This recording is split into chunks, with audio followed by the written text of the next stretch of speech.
I was on Michael K's show yesterday. I did the rounds yesterday. I was in demand. That's the way I'm going to put it.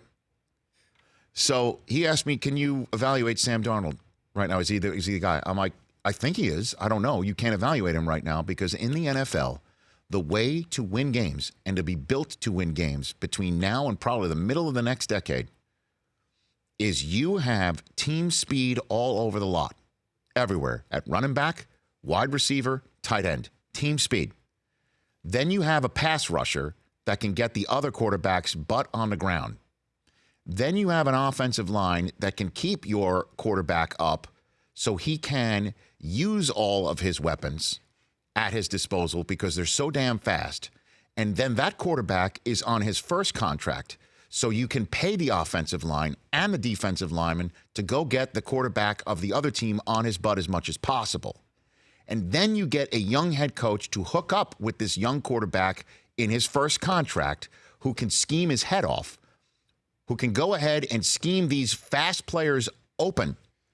And when the defense doesn't know what the scheme is because the scheme is coming out of basic formations that you're running 70% of the time and can't pre-snap figure it out and can't post-snap cover, that's how you win games. I just described to you the Chiefs, the Rams, and the Bears. The Saints, hold on a minute. The Saints are doing it with an older coach or a more mature coach and a GOAT quarterback. And I don't care what numbers you might have pulled up about the Bears. I have the total offense numbers. That's how we measure offense in the National Football League. You mentioned the Rams and the Chiefs. Great. Rams second, Chiefs third. You mentioned the Saints. Saints fifth in total offense. Chicago Bears, I got to go all the way down to 21. Okay, great. You know where the Falcons are? Seventh. Wonderful. It's not translating to wins for them because they had a bevy of injuries on defense. Guess what? And they can't stop anyone. Who's the number one offense in the NFL? Tampa Bay Bucks. Okay. I would rather, right now, game on the line, put the Bears offense on the field against, 7/8 of the league.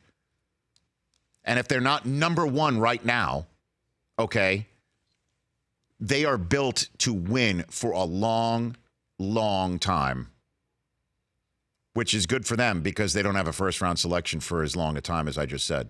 If you want to go by total points, I'll hear that argument. Bears are fifth. There you go. I'm telling you, man. That's what and the Jets don't have the team speed. They don't have the pass rusher. They don't have, and I'm hoping they got the quarterback. And they're going to have to find their coach. My buddy Brockman and I, we're just going at it here. I'm not going to reveal what we were going at. I'm just going to throw it out right now. Name the top 5 offenses in the NFL that you would want to win. Hold on a second. That you would want to win a game with right now in the month of December and think that they have years of success ahead of them. Top 5. Ooh, that last part of the sentence really throws you off a little bit. I'm going with the Saints. You got to respect the fact that they're dominating. Mm-hmm. And then we'll follow that up by the Rams and the Chiefs. Yep. After that, Yep. This is where it gets tricky. I'm going the New England Patriots. And then following right afterwards, it's a toss-up between the Minnesota Vikings, Steelers, and the Bears, but I'm going to go with the Minnesota Vikings. Okay now.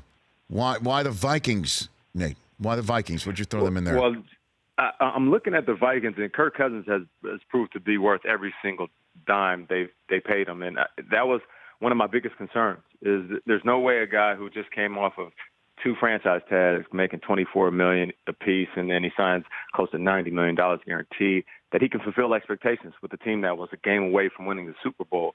But then that game that he had up against Aaron Rodgers wasn't perfect by any means, but there's certain throws that he made that just showed me that he can take this offense and elevate them. You know, you look at the play of Adam Thielen. Not that he wasn't balling last year, but it's a different level connection that he has with Kirk Cousins. And Stephon Diggs is still playing at a phenomenal rate. It seems like the mini miracle is just an appetizer to what he's been feeding us. And then the surrounding pieces. Rudolph is a great red zone target. Latavius Murray and Dalvin Cook is looking like himself again. It's going to be a true test, of course, going up against the Patriots.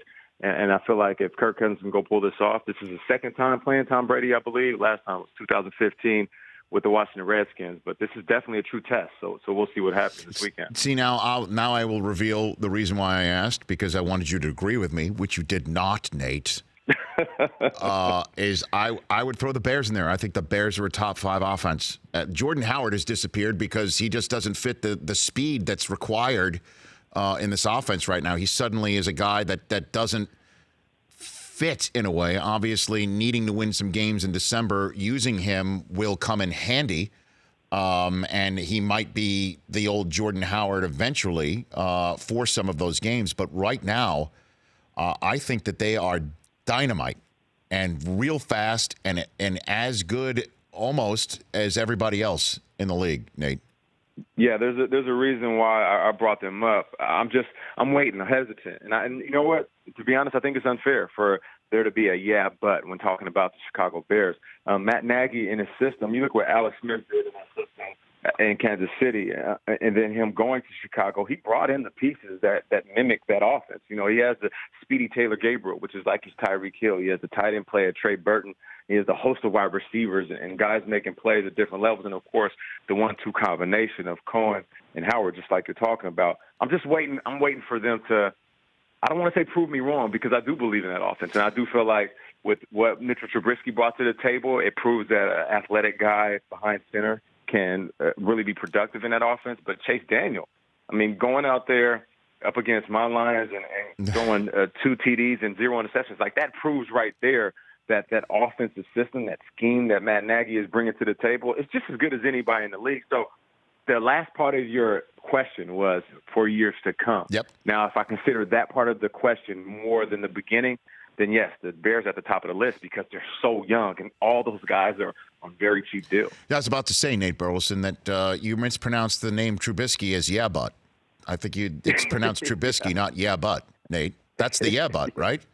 That's the ultimate yeah, but you know what we do know about Mitchell Trubisky is they can win games even when he's not perfect. And you know, I made this point on the show is that you know what we can't appreciate about Chase Daniel is he went out there and he won a game without throwing a pick. We've seen Trubisky throw interception and still the combination of that fantastic offense and that defense making plays still got those guys the dub.